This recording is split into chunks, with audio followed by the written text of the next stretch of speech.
Hey, welcome to another video for our PHP application programming.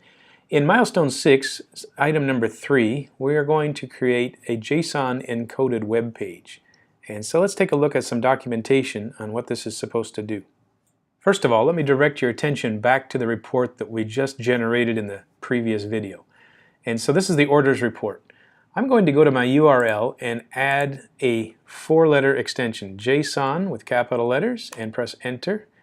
And you can see that I have the exact same data, but it is now being reported in the JSON data format. So there's no titles or formats, there's no menus. It's just a JSON data feed. If you were to look in the files in my handlers, you can see that I have two different report handlers. And the one that I just showed you has the extension called JSON. Let's look at the difference between these two files. So here is the file that we created earlier, which was the include that says show me the reports table. The JSON file is almost the same except for one line difference. It says instead of include that table report, I did a JSON encode with orders, and then also you notice here on line 3 that I've taken away the header. So I don't want to see any formatting, I don't want to see any menus, I just want pure data. So what is this JSON encode and how does it work? Let's take a look at two pages. And so there is the PHP Manual that says this is the JSON encode procedures. And what you do is you simply have an array, such as a statement like this, run JSON encode and echo it to the screen, and it will print out all the brackets and the commas and the colons that are all necessary for the JSON export.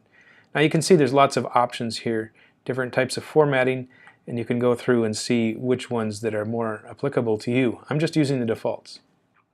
The second page I'd like you to look at is W3 Schools. They have some great examples on JSON PHP. And so here is an object that is a user, and it has been encoded in the JSON format. So let's see what that looks like. So here is the results for John from New York. You notice it starts with a curly bracket. That is a JSON object. Let's come back to the main screen here, and they show you if you want to use a JavaScript client, you can talk to your JSON service or your REST service.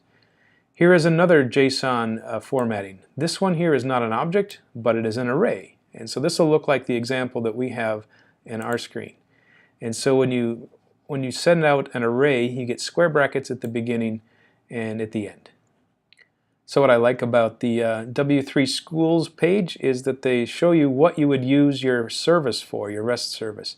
If you were to write this in JavaScript, you would have another web page or maybe a mobile app that would be able to read the data that you have published.